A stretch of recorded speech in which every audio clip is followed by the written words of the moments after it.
Welcome to April's episode of Byte Size Learning with Arts Access North Carolina. Today we are joined by advocate and author Tiffany Hammond.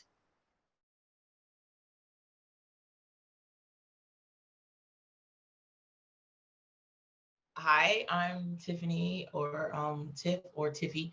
I go by all three. My pronouns she, her. Um, I am going to describe who I am, what I look like. Um, I am a Black woman wearing black rimmed round glasses. Um, I have long wavy hair, black hair. I'm wearing a black tank top with a multicolored sweater cardigan thing that's like pink and cream and a little bit of blue. And I am sitting in my home office in front of a bookshelf, a lamp light, and there's a bunch of pictures and things on the wall. Um, I am here to talk to you about um, my upcoming book called A Day with No Words. Also, yeah, I'm autistic and I have two children with the same diagnosis. Um, Aidan is 16, Josiah is 14, and Aidan is non-speaking. And he is who I wrote the book about. It's called A Day with No Words. It comes out May 9th. And it is about the bond between my son and myself and me entering his world to connect with him better, um, to try to get as close to his experience as I can, because I do not know what it's like to be completely non-speaking. I have periods where I do not speak, but it's a completely different experience than having never spoken at all. Um, and these are days that were inspired by my youngest. He just came home one day and he was like, how about we talk like Aidan talks? And I was like, let's give it a shot. And it's like modeling, um, which is something that you learn in speech therapy. It's when you are showing your child or someone how to use, whether it's a tablet or you're writing or you're typing, you're showing them how you would communicate on that device. So like, let's say, you take your phone, you're showing them how you would communicate with them or with anyone else. So you're not taking the device from them, you're just showing them how they would use it.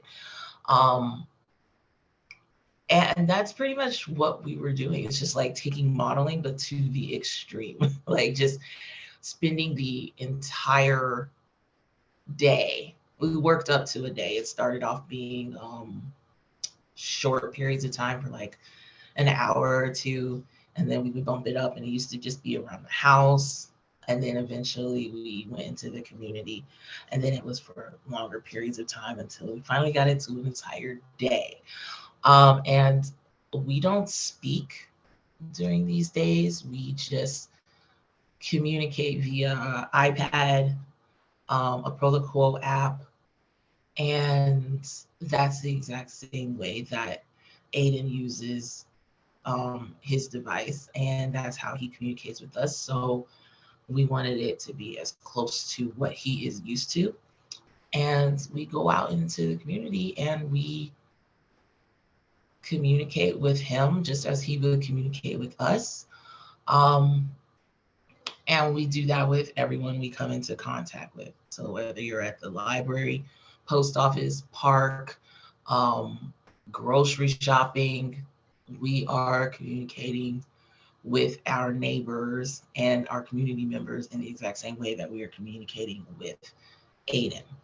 And this book is based on those days. And the entire book, all 600 words of it, including the title, was to be like this powerful message of the beauty of communication in all these different ways that we can communicate with one another.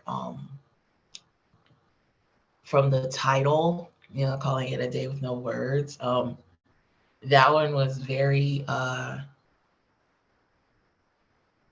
was a title I struggled with at first. It was just like, talking with my publisher and stuff. I was like, but my son knows words. He just doesn't speak them.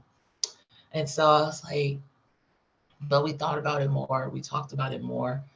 And the title is a reflection of how society treats him. So when we go out and they learn that Aidan doesn't speak, then one of the first few things they say is, so he doesn't know words, so he doesn't understand words, and they think that he can't read, they think that he can't understand them, and that's not the case. So it was just like, okay, I like the title. I want the title to be a challenge to those who are reading the book. So they're going to see this title, they're going to read this book, and they're going to see all the instances in which we used words. And then we're going to ask them at the end of the book what they felt about that. How did their perception change, or did it change from the beginning of the book to the end of the book, where it is following a day in the life of mother and son as they go out and they go to the park and they go out to eat, and they're interacting with the community. Like, what is it that you as the reader see? Do you see all these words being used? Do you see Aidan interacting with his mom and having fun? And how different is Aidan from any other child? So it's just like, he just doesn't speak, but he's just like all the other kids out there. And he loves parks, and he loves to spin around in grass barefoot, and he loves to jump up and down, and he loves trees and hugging trees. And that was what I wanted to show the reader. I wanted to show them a different way of looking at autism.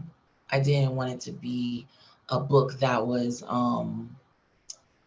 that felt academic, that felt like you go up into the first page and it's like, hi, this is Aidan. I have autism.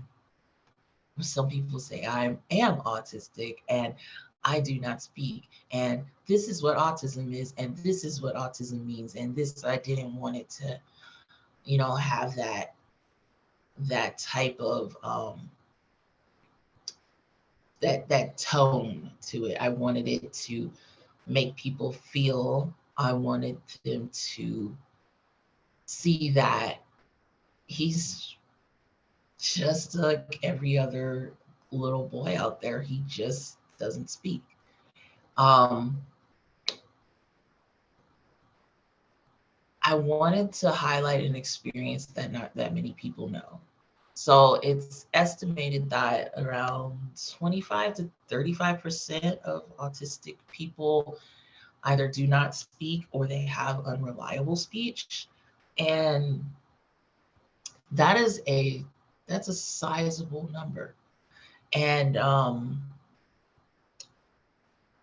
even given that number, even given that chunk, my son is often the only one in his entire school. Like his whole school life, he was the only one. And we've lived in towns as small as 7,000 people to towns as large as almost 200,000. And he's the only one in the school. When we went to Special Olympics, he was the only one. When we went to autism parent group meetings or events, he was like one of two, probably. And so it's like, here is this really large number. It's not half, but it's a sizable chunk. And we don't see them that often. Even going into stores and having a parent come up to me and say, oh my gosh, there's another child like mine who uses a tablet, and we don't see this. Like, you really do not see this. And you wonder where these families are. And for a lot of them, they are at home and they're hiding at home because this world is very, very harsh and it leverages speech. And it doesn't understand the sounds that our children makes. It doesn't understand that the tablets that they use, they are often impatient with those who are using um, communication methods outside of speech. So a lot of times, a lot of these families that are like ours, they don't even try going outside much anymore. And that's kind of how we were for several years. And now we're not. And I wanted this book to show that there was a child like Aidan in a family like ours, and we were going outside. We were going out no matter what. We were enjoying ourselves in a park. We went to lunch. We spent the day together outside of the house. So that was also a message that I wanted to convey and have other families see that and look at that, and hopefully, have that little bit of something like inspire them as well to like want to get out there, to want to try. They deserve to be out there. This is their world too, and they deserve to see it. And they deserve to experience it. And that was also another really important theme to this book, was being outside, enjoying life, and enjoying this world.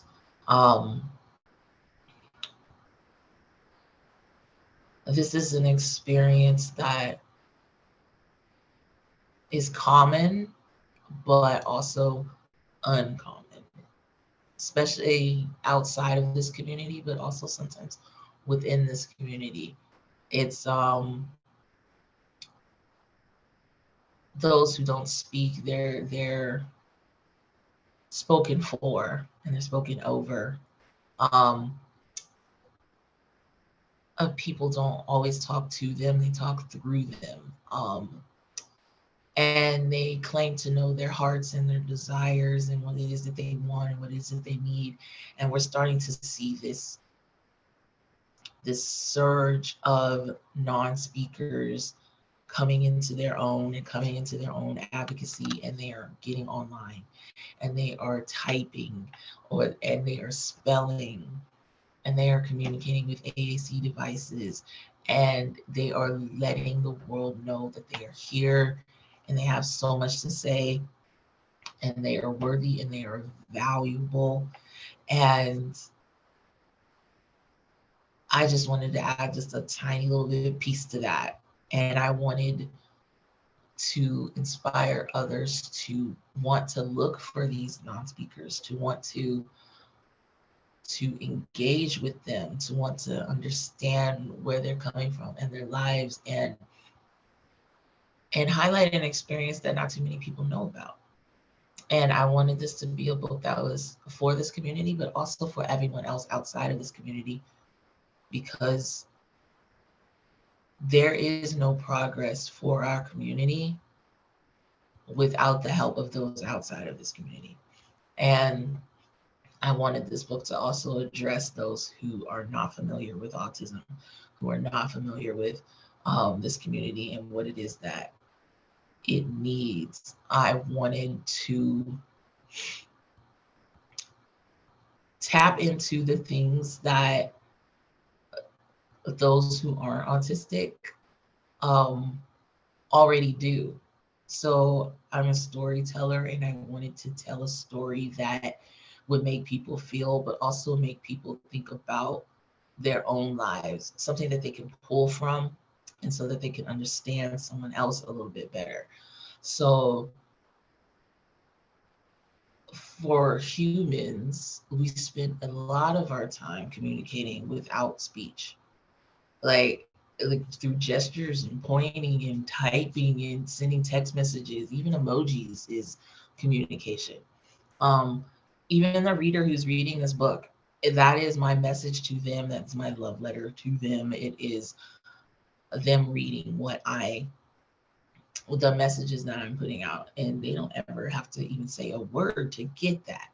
Um, and I wanted people to think about that. I wanted them to think about how valid it is when they send a text message to their friend, or when they write a letter to their mom, or I wanted them to think about all those times in which they do not use speech, and yet they are still seen, and yet they are still heard, and yet what they have to communicate is valid, and people are taking them seriously. So I wanted those who are not familiar with this community to think more deeply about their own communication styles and their own methods that they use, and apply that to my son, apply that grace that they extend to others, or when they're sending text or writing letters, or using gestures, or I wanted them to extend that thinking and that compassion and that understanding to those like my son. And I felt that this story was one of the best ways that I could reach them in that way. I wanted to tap into something that they already knew, that they already do, and get them to apply that to someone else whose experience they're not completely familiar with, um, in the hopes that it will inspire them to, I don't know, be better humans, and love everyone, and care about everyone. So that was a big part of why I wrote this book too, was to reach those outside of this community.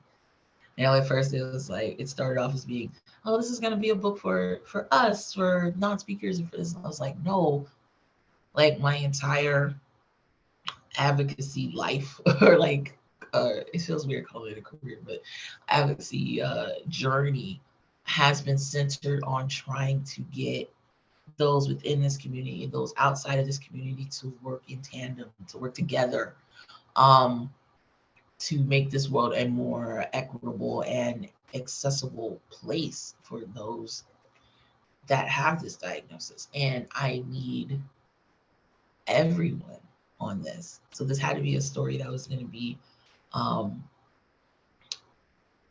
relatable for those within this community and those outside of it. And that was the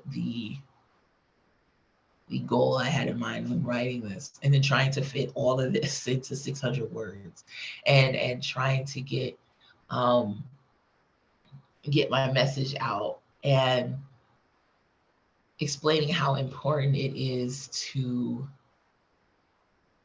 listen to those that are like Aidan. They have so much to say. They have so much value. They're so, you know, in tune with this world, and they're just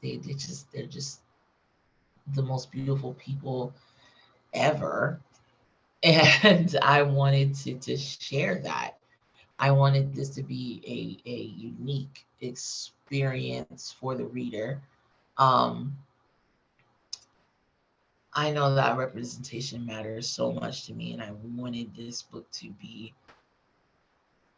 a giant, massive invitation for those who do not know autism to come into this world just for a little bit, even if it's just to read 40 pages, just even that. And I wanted them to take that with them long after they finished reading that. I wanted them to think, I wanted to challenge them. I also wanted to entertain them, and so I made the book rhyme. And that was largely because my son loves music. And so that is like one of his love languages is music and songs. And a lot of those rhyme. And so I was like, that was another way for me to honor him, was to make the book rhyme. And I just wanted to create something that people could keep coming back to. Create the book I didn't have growing up. Create the book I wish my son had when he was in school still. Something that would help the other kids around him understand him. And that's why I was so happy to be able to write something that would target the age group and the age range. When my children found out that they were different and they were starting to be treated differently. They, were in kindergarten and first grade, and everyone still wanted to play with them, even though they didn't really like interact that well, even though Ada didn't speak. They still tried. They still wanted them to be part of the game and play and share crayons and none of the noises that they made scared the other children. It was all love. It was all inclusion and a beautiful thing. And then they went home over the summer one year and came back, and all of a sudden Aidan was just too much for them. He was too different. The noises he made was scary. He was weird. He doesn't speak, and just pointing out all the ways that he was different and all the ways that they couldn't interact with him or engage with him, and so he was isolated more. He was secluded more.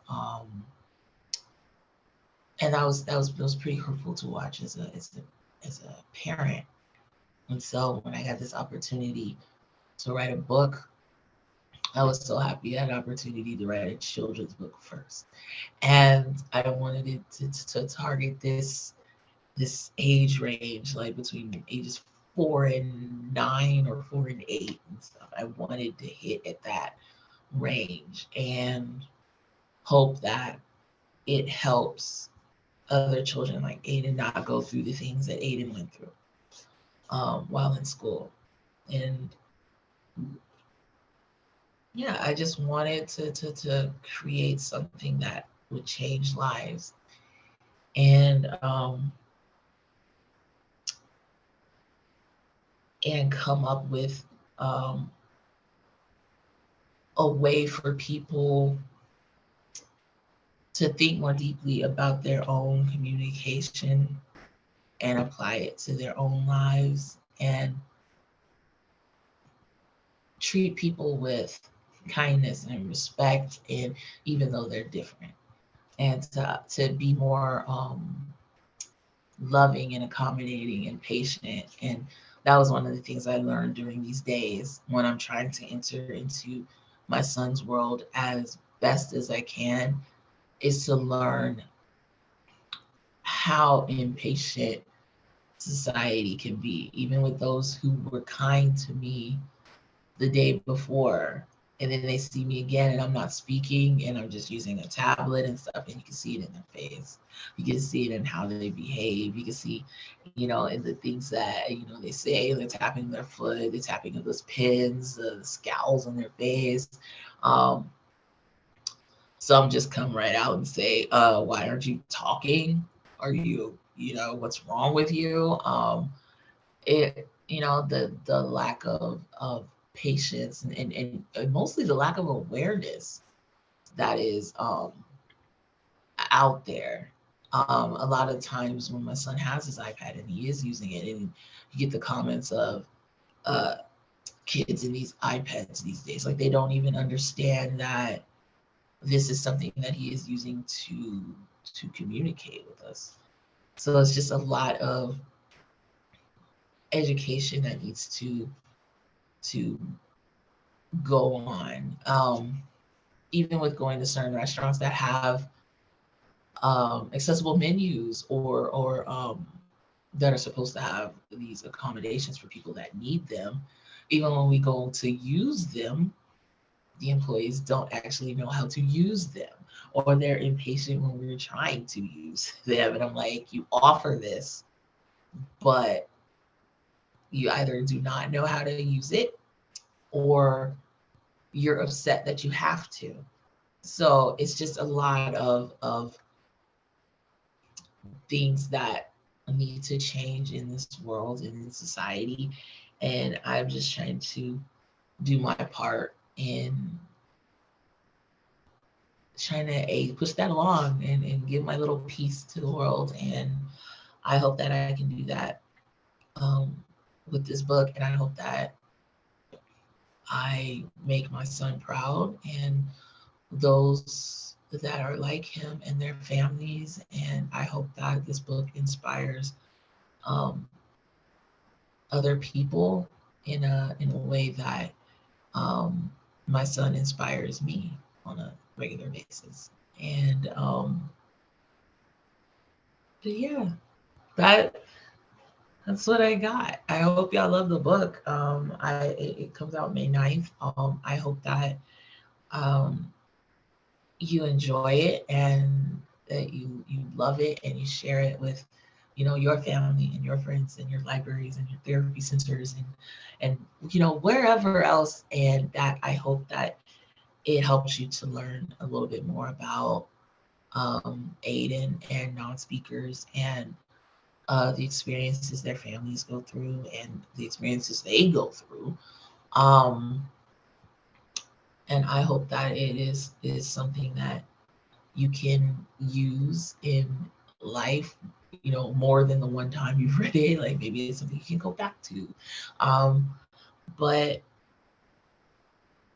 I just wanted to create something that would show that we're all in this together. That this book is it's entertaining and it's full of beautiful pictures and full of a beautiful message. But it's also a call to action. It's something that I wanted to show that people can help with. There's a lot of times people want to help and they don't know what to do and they don't know where to start and they don't feel like they have the skills or they don't have the know-how or they don't know the ins and out of politics and things like that. But it's just you just thinking more deeply about how you communicate with others. It's you spreading that word, you spreading that language, you spreading that kindness and that awareness and getting those around you to engage in discussions that this book is trying to inspire. I feel like we all have,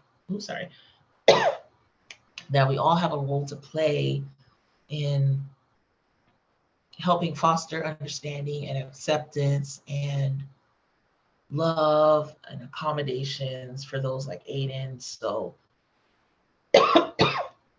sorry guys, I wanted this story to be a vehicle for connecting. And so it's like connecting Aidan's world to my world. our family's world to the readers' world, and ultimately just kind of like connecting us all with one another. Just this giant story of connection and love and understanding, and I hope you all love it and enjoy it. But yeah, A Day Within the Words, and it's out May 9th, and you can pretty much order it everywhere. Your favorite place to order books. Awesome. Thank you so much, Tiffany. That was an incredible talk. I'm so excited to get my own copy of your book and give it a read. Yeah, well, thank you. Yeah. We have a couple questions if you want to answer. Yeah. The first one is, what gives you the strength to continue to provide the education that you do? My kids. It feels cliche, right? But it is. It's even when you're tired, and even when you're sad, and even when you're angry, and even when you're frustrated, it's just you feel like you can't keep going. You don't want to keep going. I take breaks. I take a lot of breaks. I think that also helps too. Like taking a step back and kind of like thinking and reevaluating some things, and tuning into yourself, and loving on yourself. Spending time with your family, but I don't ever give up because I can't afford to. It's just I can't afford to stop. I have to keep going because you see that this world is so hard and so harsh and so things, and like my kids give me that strength, and they don't even know it. They just give it to me just by existing. Just being who they are, and my wanting to make this world better for them. They made me into this person that I feel like if I could remake the world, just whatever, I would do anything that I could um for them. And that's who keeps me going, and keeps me focused, and wanting to not only help them but to help others as well. It's just they are my inspiration. They're my light spark, whatever. Like on the was it the spark from Transformers? They need that to you know, be energized and come back to life and live. They're my all spark, or whatever they call that thing. But yeah, that's where I get it from. How can people best support your efforts in getting this much needed education out there?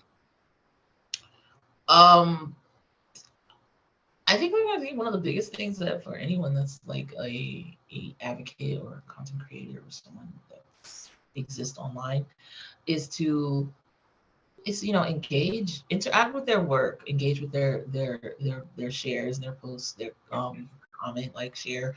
Um, I know for many of us, we are branching away from social media, so we have like our own spaces outside of that. So I have like newsletters through Substack. I do a Patreon. I have a website. I'm trying to, so just any support outside of social media, that can only give you like a snapshot of what you do. There's only so much you can share on Instagram, and it's so image driven, and you can't put too much on there. Twitter, for real, there's not much you can put there. And Facebook, you could write a book on there, but you know,